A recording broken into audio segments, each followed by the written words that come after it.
جماعت الماسی در شهر حصار یکی از جماعت‌های کوهستان این شهر به حساب می‌رود. سال 2016 از جانب حکومت مملکت یک مکتب زمانوی ساخته به خوانندگان این گوشه کشور تحفه کرده شده است. از زمان افتتاح دبستان برای علم و هنرآموزی صنفخانه‌های کامپیوتری و دوزندگی شده بود که این روزها طالب علمان در آن کسب می‌آموزند. سرایای دلاور خواننده صنف 11 همین دبستان است که در برابر گرفتن تعلیم و تربیت باز به کسب آموزی مشغول می‌باشد.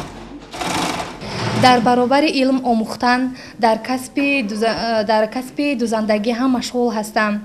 من به جناب عالی محترم پیشروی ملت امام علی رحمان خیلی مینه‌دار هستم که به ما اینقدر مکتب‌های عالی زمانوی تحفه نمودند. آرزو دارم که مکتب میانه را به بهای خوب و اعلی ختم نموده به دانشجوهای عالی داخل شوم و برای خلق تاجیکستان خدمت نمایم. در برابر سرایای دلاور باز چندین خوانندگان اینجا همانوزن به کسب آموزی مشغول میباشند.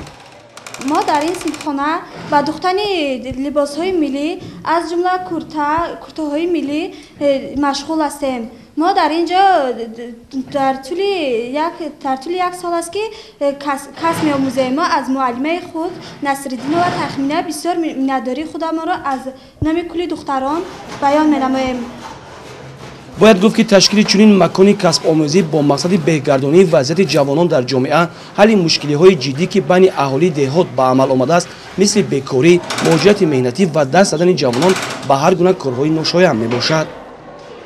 با این دخترها کار کردن خیلی برای من شوق‌آور است. میخواهم که هر یک دختر صاحب هنر باشد، فردا در زندگی برای خود چیزی گیرد و در زندگی عذاب نکشد. من بعد درسایی که بعد از درسی کورس‌های علاوه‌ای تشکیل کرده ایم، با این خوانندگان کار میکنیم، جاهای نازکی رو به این خوانندگان یاد میدهم. هنگام صحبت رهبریت موثق قید می‌نماید که در آینده نقشه دارند باز چنین صنفخانه کسب و علم آموزی تشکیل نمودن جوانان را بیشتر به آن جلب نمایند. راستی گپ کوشش کرده ایستادیم و طبق نقشه سالانه مؤسسه و نقشه ماهانه و ما پیش از همه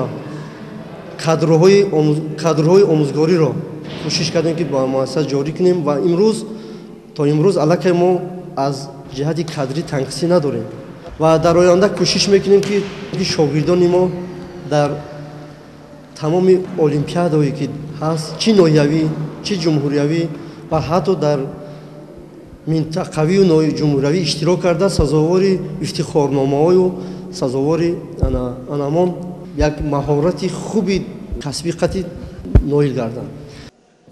باید قید کرد که تنها ملت باسواد میتواند نسل صاحب معرفت و دانشمند و کادرهای ارزنده دوران را به وی رساند، پیش رود و در جامعه متمدن مقام ارزنده خود را پیدا نماید.